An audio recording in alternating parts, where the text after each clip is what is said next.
Hello, in this video I'm gonna show you how to disable Siri on iPhone 16 Pro. To disable Siri, go to Settings, then go to Siri, and now go to Talk to Siri, and to disable the assistant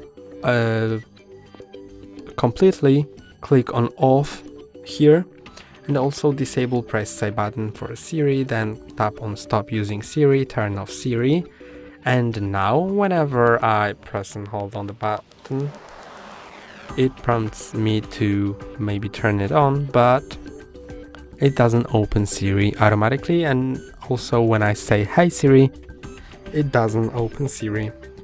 So that's all for today. Don't forget to like and subscribe. See you next time.